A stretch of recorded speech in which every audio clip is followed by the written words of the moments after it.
So Overwatch and hero swaps. It's a topic that, for some reason, has raised quite a bit of controversy in recent times, even though the game was literally created with this kind of thing in mind. Yes, Overwatch 2 can feel like an elaborate game of rock, paper, scissors sometimes, but there's a good reason for it. And getting to grips with this admittedly incredibly simplistic way of viewing the game is an essential skill. Don't get me wrong, there are definitely some hero matchups that do nothing but pile misery and suffering onto those on the receiving end of them, like when you want to play Wrecking Ball but the enemy swaps to heroes like Mei, Sombra, Doomfist and Ana simply just to make your life a living hell. Just let my hamster ball out, man, just for once, I beg.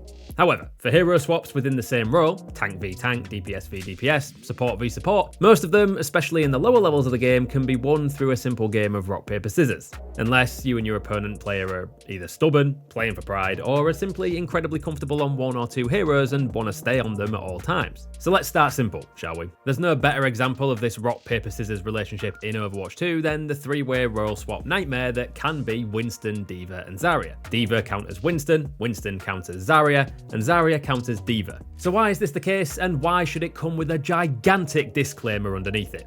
Look, D.Va is one of the best tanks to play into Winston thanks to her high damage output when utilising her micro missiles. She can put his bubble out of commission with relative ease as long as she's bursting damage into it, and the same can be said for his overall health bar. Winston is part of the handful of heroes that have armour placed on their health pool, and armour in Overwatch 2 gives a flat 30% damage reduction to all damage sources.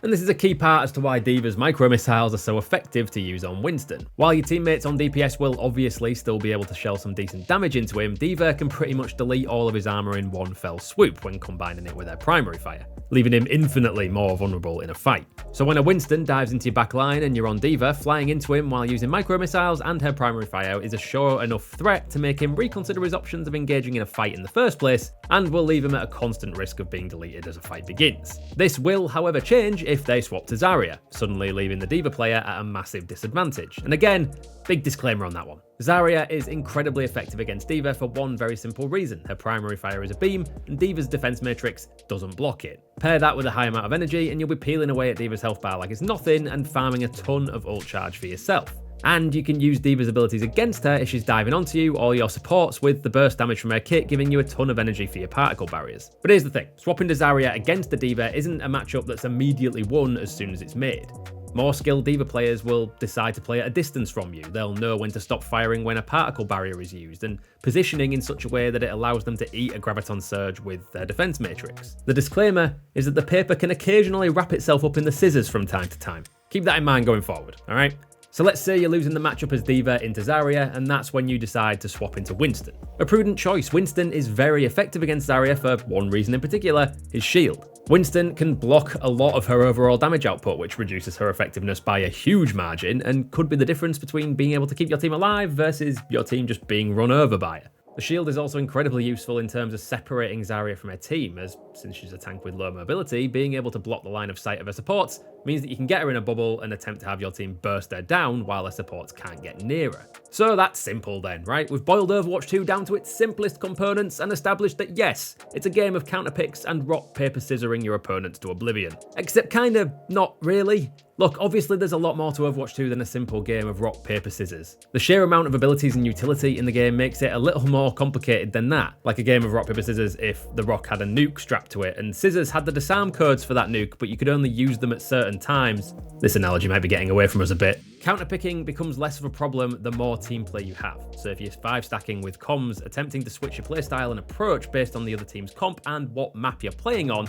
will almost always have more of a positive impact than simply switching off your brain and picking the quote-unquote counter to your opponent's tank, for example. But you would also be silly to ignore the inherent strengths of heroes when they 1v1 each other, which, if you're playing in solo queue or you're hard stuck in a lower rank, is something you're going to have to consider a bit more often, especially on tank. What I'm saying is there's a balance to all this that sometimes gets lost in the chaos of a ranked match. Play into your strengths, using what you're good at, not hard focusing the enemy tank because they're the biggest thing on the field, picking your fights, and timing the heartbeats of your comp. These are all more important aspects than playing rock, paper, scissors with your role counterparts. But Overwatch was built with the hero swap mechanic very much in mind, and the more you learn about favourable and unfavourable matchups, the straightforward ones and the much more complex ones, the better experience you're gonna have.